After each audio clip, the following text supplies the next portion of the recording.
So let's not forget your own music. I know you're, very polite to talk about everyone else's music. I've listened to your albums. I think they're sensational. What you want to tell us a little bit about each of these albums and then what you're working on now?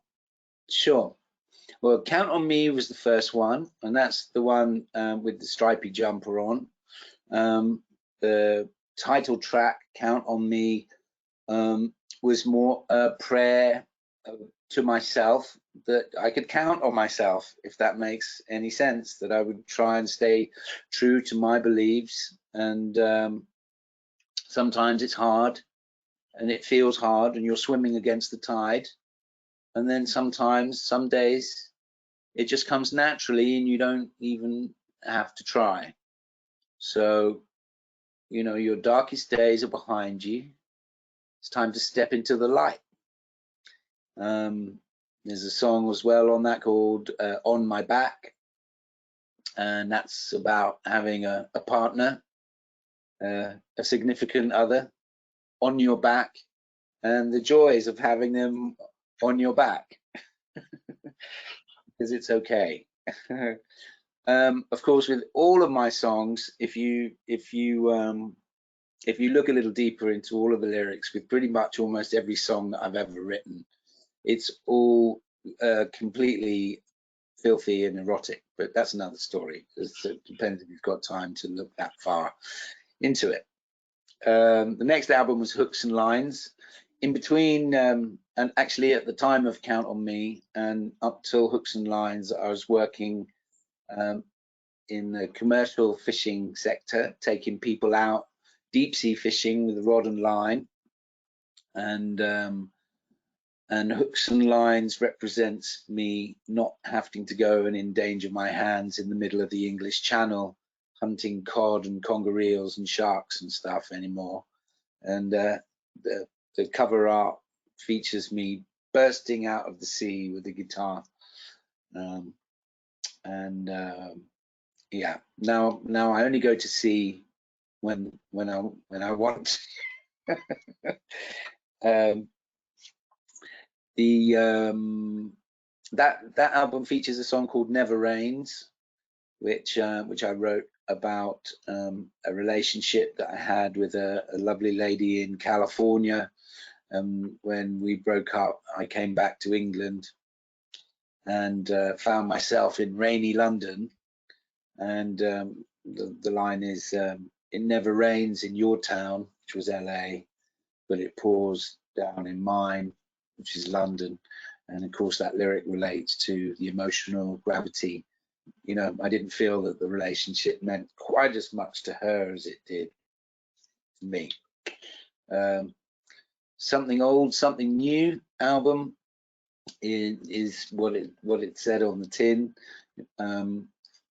As far as some of the songs were brand new that I wrote for the album, and some of them I revisited from earlier in my career, from the band Cloud9, just songs that just never got recorded properly, but I felt were great songs. And I did the demos on this very computer that I'm talking to you on, my trusty old 2015 MacBook Pro.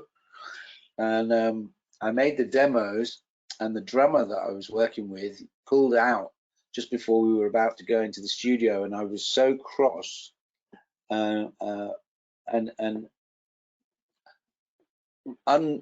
I was reluctant to stop the momentum, so I decided to just go ahead with the demos that I'd created on the laptop here, and I programmed the drums myself and tried to make them sound like a real drummer in the songs that I felt like they needed to sound like that. Others less so, because the songs were a more contemporary vibe. And so that one is quite what I would say at the moment is my most contemporary sounding, what I would call contemporary blues, or my slant on it. Yeah. And then my most recent album, which I started during the pandemic, I started the album after the hard lockdown, when we were allowed to have 3 people in a room at the same time. then I got my band in a room and we recorded the backbone of the album live. And then I got pneumonia, and which was also suspected TB, nearly died. Touch wood, luckily I didn't, and here I am talking to you good people. And I was able to finish the album, but I also had to rehabilitate myself of how to sing after having such a difficult lung-based disease, especially during the pandemic. And so I also stopped smoking when I got ill. So that was a big help. So the Blues Daddy album was well, it's mostly 99.9% blues classics, B.B. King songs, Willie Dixon, old Fleetwood Mac, the songs that I love that historically I would go to different countries, for example, to Russia or to Czech Republic or France or Spain or anywhere. I would just go myself and play with a pickup band of local musicians and blues musicians. These are all blues standards, and you know, being that kind of musician, you should be able to get on the stage anywhere, to a blues jam anyway, and play any one of these songs. So that's what that was about. And the title track, Blues Daddy, was the only original on there, which is very simple turnaround that I wrote on slide guitar, just about a daddy who plays the blues when he's at home and goes out on the road and plays the blues when he's out working, and that's all he does. Blues Daddy. Beautiful. And those are the ones that are released, and I'm busily trying to finish my up and coming album, which is Yin and Yang, which is going to be all original and quite contemporary.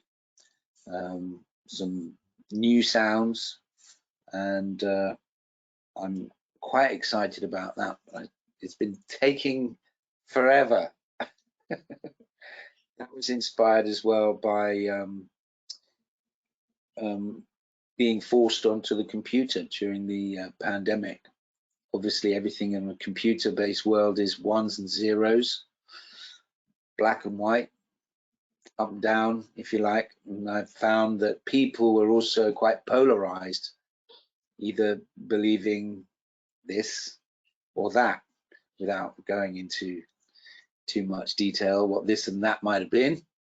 And there didn't seem to be much ability for conversation or sharing of ideas, because no, I believe this and you're obviously that, so we can't talk anymore. And I saw a lot of people's relationships, including my own, dissolve, and people who were friends for all their lives all of a sudden weren't talking to each other because of certain beliefs and stuff, which I just thought was absolutely crazy. I would love to think that we can have a conversation about things, and maybe you've got a better idea that through our conversation I might come around to, or I might have an idea that maybe you'd like to come around to. But at the end of the day, being able to have that conversation and being able to share our thoughts and feelings surely should take more importance than holding on to our beliefs so rigidly. But it was a very difficult time anyway. I feel like I'm going on and on, but that's what inspired the Yin and Yang album. There's a lot going on. That's why it's taken so long, I guess. It's going to be great. So as far as what now, you have a lot of good videos on your website, right? Are most of your good videos on the website, or they're on YouTube also? I don't. They're on recall. YouTube. Yeah, there's a one-stop shop. I have a YouTube channel, which is Will John's Music. And if you just put that into YouTube, I have a logo, which is what I like to call the Willouette, which is this thing Oh, here nice. that you see. Yeah, That's the Willouette. the Willouette. I like that. Very neat. And there's a lot of videos there. There's the videos as well of the concert for Ginger Baker and me performing with Eric. There's original videos that we've made for some of the songs for the albums. Then there's also a lot of live shows as well. And then I've also tried to playlist some of the, how, some of the videos that fans have shot from their phones and stuff from the audience.